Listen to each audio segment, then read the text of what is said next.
지금 시작하시는 프랜차이즈 본부 분들께서는 지금이 정말 골든타임일 수 있어요.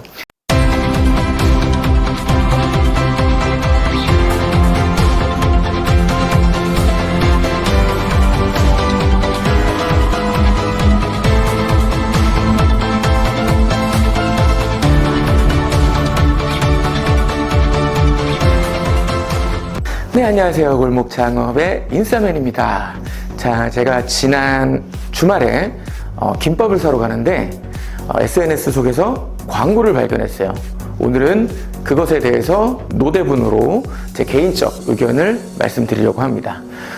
일반적으로 5월 이후부터 더 많이 보이는 예비 창업자들을 대상으로 한 프랜차이즈 창업 광고가 아니라 프랜차이즈 본사, 즉 가맹본부를 대상으로 한 영업대행, 또 가맹점 모집에 대한 창업대행 광고를 사례로 소개를 해드리려고 해요. 자, 어떤 특정 브랜드 이름이 나왔어요. 뭐뭐뭐뭐처럼 잘 만들어진 프랜차이즈 본사를 만들고 싶다면, 예, 요게 이제 동영상으로 돼 있는 맨 처음 카피였고, 바로 그 위에 문구가 프랜차이즈 본사 구축을 원하세요? 빠른 가맹점 확산, 점점점점 더보기. 이런 광고였습니다. 저 역시도 골목 창업을 통해서, 창업 콘텐츠 광고를 또 하고 있는 사람이기 때문에, 특히나 이런 광고들을 보면은 제가 이제 더 생각이 많이 들거든요. 어떤 경쟁이라고는 전혀 생각을 하지 않는데, 제가 창업 프랜차이즈 본사에 또 오랜 시간 있다 보니까, 사실은, 이 광고에서 내세우는 메시지에 대한 맹점을 먼저 좀 발견을 하게 되는 부분입니다. 특히나 이제 프랜차이즈 본사, 이제 처음 하시는 본사분들께서는 또 특히나 오늘 영상을 좀 유의해서 보실 필요가 있는데, 자, 여기 이제 브랜드가 나왔단 말이에요. 근데 이 문장을 잘 보시면, 이 브랜드처럼 잘 만들어진 프랜차이즈 본사. 자, 이 브랜드가 매장이 50개가 됐을 수도 있고, 가맹점이 100개 넘게도 나갔을 수도 있죠.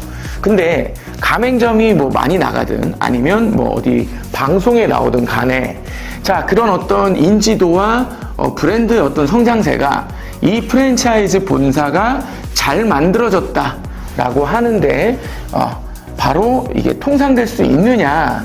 일단 이게 첫 번째 함정이고요. 그렇죠? 브랜드가 아무리 많아도 그 많은 브랜드가 본사의 경쟁력을 그대로 똑같이 대변한다? 아니라는 거죠. 그래서 사실은 제가 봤을 때는 이건 정말 개인적인 생각이지만 이게 되게 일단은 공감이 잘 되지 않았어요. 물론 이 광고를 만든 업체에서는 이 브랜드가 거의 웬만한 사람들은 다 알고 있는 브랜드다라고 생각을 하셨을 수도 있겠죠. 근데 그러면 이게 브랜드로 풀려야 되는데, 자, 어떤 브랜드처럼 잘 만들어진 프랜차이즈 본사. 그래서 저는 이 소재 속의 문구를 보고 뭘까 하면서 바로 그 카피를 봤죠. 카피를 봤는데, 프랜차이즈 본사 구축을 원하세요. 빠른 가맹점 확산. 근데 이거 같은 경우는 이제 신규 정보공개서나 가맹계약서를 이제 막 등록하신 그런 신규 브랜드나 등록을 하신 지 얼마 안 됐는데, 나도 이제 매장이 좀 생겼으면 좋겠고, 이제 준비는 다 돼 있다라고 생각을 하는데, 좀 가맹 문의가 왔으면 좋겠다라고 생각하실 수밖에 없는 대다수 프랜차이즈 가맹 본부에게는 상당히 매혹적인 내용들이 될 수가 있습니다. 자, 프랜차이즈 본사 구축에 또 잘 만들어진 프랜차이즈 본사의 정의는 어떻게 딱 뭐다라고 할 수는 없어요. 왜냐하면 그 프랜차이즈 본사 브랜드가 가지고 있는 목적, 또 설립 목표, 그리고 그 브랜드가 소유하고 있는 그 브랜드에 대한 출점, 또 확산에 대한 전략, 이런 여러 가지 부분들, 요소들 때문에 이 브랜드 본사가 과연 정말 잘 만들어진 브랜드 본사는 뭐냐라고 하는 그 정의를 이런 어떤 가맹점 수, 확산, 아니면 특정 그 브랜드 가지고 정의를 할 수가 없다라는 게 핵심입니다. 자, 제가 제 사례를 예를 들어서 보면은 그런 경우들이 많이 있으세요. 이제 가맹거래사님들한테 특히나 저희 쪽으로 연락이 많이 오는데, 이제 뭐 정보공개서나 가맹계약서 등록이 다 됐다 이거죠. 그러면은 이제 가맹본부의 좀 니즈라든지 지향점은 이 개설 쪽으로 갈 수밖에 없습니다. 근데 대부분 가맹본부에서는 뭐 예를 들어서 랜딩 페이지는 어떻게 만드는지, 또 어디를 통해서 만들어야 되는지, 뭐 어떻게 만들어야 잘 만드는 건지, 또 랜딩 페이지를 만들려면 뭐가 필요한지부터 시작을 해서 광고를 뭐 어떻게 하는 건지, 이걸 우리가 할 수 있는 건 없는지, 그럼 우리는 또 뭘 해야 되는지, 정말 다양하게 이 가맹사 확장에 대해서는 거의 백지 상태에 계신 분들이 상당히 많거든요. 근데 이제 제가 뭐 예를 들어서 몇 가지 단계를 거쳐서 현장 미팅을 나가면, 저는 그렇습니다. 한 1시간 정도 미팅을 진행을 하는데, 절대 뭐 예를 들어 골목 창업에 대한 서비스 소개를 1분도 안 해요. 정말 이 아마 저랑 미팅을 가져보신 본부의 대표님들이 이 영상을 보신다면은 고개를 끄덕하실 겁니다. 저는 어떤 걸 여쭤보냐면, 일단 어떻게 가맹사업을 하시게 됐고, 그 다음에 실제로 지금 가맹점들의 컨디션은 어떻고, 그 컨디션이라고 하면 매출뿐만이 아닌 거죠. 뭐 어떤 경로를 통해서 문의가 들어왔고, 또 어떻게 오픈하셨고, 요즘 뭐 잘 운영은 되고 계신지, 불만사항은 없으신지, 또 본부의 입장에서 간지러운 건 없으신지, 그래서 여러 가지를 물어보면서 또 올해 목표는 어떻게 되시는지, 이런 것들을 여쭤보면서 또 정말 중요하게 여쭤보는 게, 본부가 그러면 이익 구조가 어떻게 되는지를 여쭤봅니다. 그래서 예를 들어서 뭐 5개 매장이 있다고 쳐요. 근데 본부에서 어쨌든 이 매장에서 잘 운영을 할 수 있게끔 여러 가지 지원을 할 수가 있는데, 그 중에 하나가 물류 지원, 뭐 물류 공급 품목에 대한 지원이 될 수도 있겠죠. 그런 것들을 토탈로 해서 한 개 매장에서 예를 들어서 뭐 50만 원씩 판매를 한다라고 쳐요. 그러면 자, 1,500만 원의 매출이 가맹점에서 나오면, 자, 여기서 그러면은 본사가 그 가맹점으로 끊는 세금 계산서가 얼마냐, 매출이 나오죠. 그러면 이 세금 계산서가 예를 들어서 얼마인지를 여쭤봅니다. 그럼 여기서 이제 바로 대답을 하시는 대표님들이 있고, 그걸 왜 물어보시죠? 하시는 대표님들이 계세요. 그럼 또 여기서 조금 더 들어가면은, 자, 그러면은 예를 들어서, 자, 여기서 20%라고 쳐요. 자, 300만 원 계산서가 끊깁니다. 근데 300만 원이 다 본사에서 생기는 이익이 아닌 거죠. 매출이 생기는 거지만, 자, 그럼 여기서 본사에서 이제 예를 들어서 자체 생산을 할 수도 있고, 뭐 3자 OEM을 통해서 할 수도 있고요. 그러면 이 300의 매출 중에서 본사가 남는 게 얼마인지를 여쭤봅니다. 자, 그럼 예를 들어서 30이 남았다고 쳐요. 자, 10%인 30만 원이, 자, 1,500만 원의 가맹점에 가맹점이 한 달 동안 이제 1,500만 원을 나왔을 때, 우리가 본사에서 얻는 게 30만 원이다. 뭐, 물류, 그 다음에 뭐 슈퍼바이징 비용, 뭐 1차, 저차 다 차포 다 떼고요. 그러면 이 매장이 5개면 어떻죠? 자, 한 달 지금 본사로서 갖는 이익이 150만 원이라는 거죠. 자, 그러면은 물론 직영점에서도 이 이익이 나오기 때문에 이런 걸 가지고 투자 개념에서 마켓 뭐 랜딩 페이지도 만들고, 또 투자 개념에서 우리가 얼마의 비용을 월 창업 광고 비용으로 집행을 해야겠다, 이런 부분들을 설계를 하고 세팅을 할 수가 있고요. 또 제가 어느 정도 가이드라인을 드릴 수가 있습니다. 뭐 예를 들어서 3개월까지는 이런 방향으로 가시되 본부 입장에서도 성장이 필요하다. 그런데 제가 대표님과 이야기를 나눴을 때 뭐 어떤 관점에서는 조금 더 공부도 하셔야 되고, 숫자적인 부분들, 메뉴 믹스라든지 품목별, 또 메뉴별 이익률, 그 다음에 뭐 다양한 그런 어떤 본부로서의 경쟁력을 강화시켜야 되는 활동들도 하셔야 된다. 그래서 광고 비용은 이런 어떤 직영점 월 수익, 본사로서의 월 이익 플러스 해서 어느 정도 몇 %선 이 정도에서 광고를 한 집행을 투자를 한다는 생각으로 해보자. 그러니까 이런 어떤 설계들이 들어가야 되는데, 그런 거 전혀 없이요. 그런 거 전혀 없이 이런 지금 카피라든지 여기 기준으로 상담을 받으시거나 진행을 하시게 되면 자, 나중에 여러분들이 투입한 비용 대비 아웃풋을 우리가 계산을 해봤을 때 나중 됐을 때 이게 뭔가 잘못됐다. 우리가 투자한 거 대비해서 매장이 예를 들어서 이렇게 광고를 해가지고 빠른 가맹점 확산이 됐어요. 뭐 예를 들어서 30개가 됐다라고 쳐요. 자, 30개가 뭐 예를 들어서 3달 뒤에 한 달에 진짜 정말 톱10 터져서 10개씩 개설을 해서 3달 뒤에 30개 점이 됐습니다.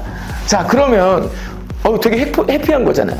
근데 30개 된 다음에 그 4달째부터 뭔가 본사에서 이익이라든지 이게 남지가 않아요. 이거 어떻게 된 거지? 자, 우리가 가맹점 오픈할 때는 어떻게 되죠? 손익계산에 대한 법도 알려주고요. 가맹점 오픈하기 전에, 가맹계약하기 전에 대략적인 수익률에 대한 설명도 드리지 않습니까? 근데 본부를 운영을 하시면서 이 본부 차원에서의 이익률, 아까 제가 되게 이렇게 미팅을 할 때 중점적으로 여쭤본다라고 했던 부분들, 이 뼈대가 안 갖춰져 있으면은요, 이게 나중에 매장이 확산이 되는 게 문제가 아니라 매장이 확산이 되면 될수록 이거 큰일 났다. 일이 커진다. 이거 계산 그때 해봤어야 되는데. 그럼 지금이라도 빨리 우리가 수지타산이 안 맞으니까 공급가 빨리 올리고 이거 어떡하지? 일단 슈퍼바이저는 한 명으로 계속 가야 될 것 같아. 뭐 등등등부터 시작해서 관리적으로 본부가 떠안아야 될 부담 요소가 엄청나게 생긴다라는 거죠. 근데 뭐 예를 들어서 이 대행사는 그런 어떤 관리적인 부담 요소를 처음부터 신경을 많이 쓰실까요? 저는 그렇게 생각 안 합니다. 그런 부분들까지 같이 들어가 줘야 되는 거거든요. 특히나 내가 아까 제가 설명드렸을 때처럼 이제 막 가맹 계약서를 등록하시고 정보공개서 등록하신 본부라면은 개념이 안 잡혀 있으시기 때문에 사실 이런 광고를 보고 연락을 드리면 어떻죠? 피드백 받는 거는 대번 업체 기준으로 한 견적서.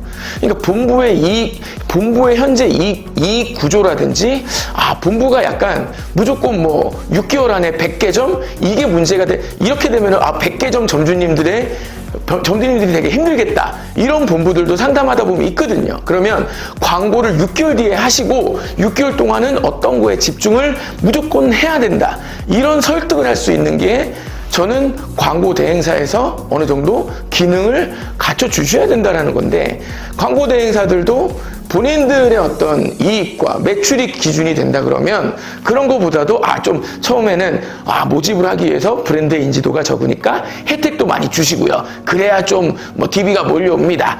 그러면서 그런 혜택들이 산무, 5무, 7무 적절히 정말 점주님들을 위한 그런 혜택은 정말 좋은데, 이렇게 되면은 주객이 전도되는 현상이 발생을 합니다. 매장은 많아지는데 가맹본부는 많아진 이후에 이 매장들, 예를 들어 30개 점이 생겼어요. 30개 점이 생겼다는 거는 내가 어깨에 뽕이 들어가야 된다는 얘기가 아닙니다. 30개의 가족이 가맹본부에 정말 인생을 맡긴 걸 수도 있거든요. 이거는 가맹본부가 해야 될 역할, 가맹점이 해야 될 역할, 이걸 얘기하는 게 아니에요. 어떻든 간에 여러분들의 브랜드 광고를 보고 아니면 상담을 통해서 결정을 하고 같이 파트너십을 맺겠다라는 약속을 한 사이인 거잖아요. 그러면 가맹점이 가맹점대로 당연히 해야 될 역할이 있지만 가맹본부도요. 10개가 있을 때, 30개가 있을 때, 50개가 있을 때, 100개가 있을 때 이 역할이 똑같아야 되는 게 아니라 디벨롭 돼야 되는 거거든요. 그런 것들에 대한 어떤 로드맵, 설계가 안 돼 있는 상태에서 여러분들이 지금 나도 이제 막 정보공개서를 등록했고 나도 뭔가 막 개설 빨리 하고 싶어. 그래서 여기서 그냥 악셀을 부앙 밟아버리면 안 된다. 이게 오늘 제가 말씀드리고 싶은 핵심입니다. 그래서 다시 한번 강조를 드릴게요. 빠른 가맹점 확산만이 정말 여러분들이 가맹점이 무조건 많이 생기는 것만이 능사가 아니라는 것. 가맹점이 많은 게 무조건 잘 만들어진 프랜차이즈 본사가 아니라는 것. 다시 한번 새겨주시고요. 가맹본부의 경쟁력은요, 정말 다양한 요소를 통해서 만들어집니다. 물론 그런 어떤 물량에 대한, 정말 가맹점이 많을수록 더 정말 복리처럼 생길 수 있는 강점도 많고 품목의 MOQ라든지 공급 단가를 낮추고 그런 어떤 선순환 기능들도 많지만요. 그런 걸 떠나서 가맹본부가 가져가야 될 무게감이 가맹점을 많이 늘릴수록 정말 생긴다라는 것. 여러분들이 어떻게 보면 지금 시작하시는 프랜차이즈 본부 분들께서는 지금이 정말 골든타임일 수 있어요. 정말 많이 성장하셔야 되고요. 여러분들의 직영점의 성장 경험 정말 열심히 잘 만드셨잖아요. 근데 그게 절대적인 신화, 그 다음에 무조건적으로 1년 뒤에도 5년 뒤에도 월 몇억 이게 아니라는 거죠. 예. 오래 갈 수 있는 브랜드를 만드는 것, 상생할 수 있는 프랜차이즈 파트너십을 구축해 나가는 것은 절대 굳어진 명사가 아니라 계속 나아가야 되는, 또 버전업 돼야 되는 동사라는 것, 그것을 잊지 마시기 바라겠습니다. 목소리가 어떡하네, 이거 큰일 났네. 예. 저 물 많이 마시면서 저도 더 나은 목소리로 다음에 또 돌아오도록 하겠습니다. 자, 우리 프랜차이즈, 건강하고 선한 프랜차이즈 산업은 여러분들, 우리 스스로가 만든다라고 저는 생각을 해요. 그렇게 올 하반기도 멋지게 또 떳떳하게 도전하시길 바라겠고요. 예비 창업자분들이 이 영상을 끝까지 보셨다면 또 잘하셨습니다. 이걸 통해서 내가 나중에 창업할 때 프랜차이즈 본부의 어떤 선택의 눈, 판단의 눈을 또 근육을 여러분들은 키우신 거예요. 자, 여러분들도 하반기 멋지게 도전하시길 바라겠습니다. 지금까지 정말 멋진 목소리의 소유자 골목창업 인싸맨이었습니다. 다음에 또 찾아뵐게요. 감사합니다.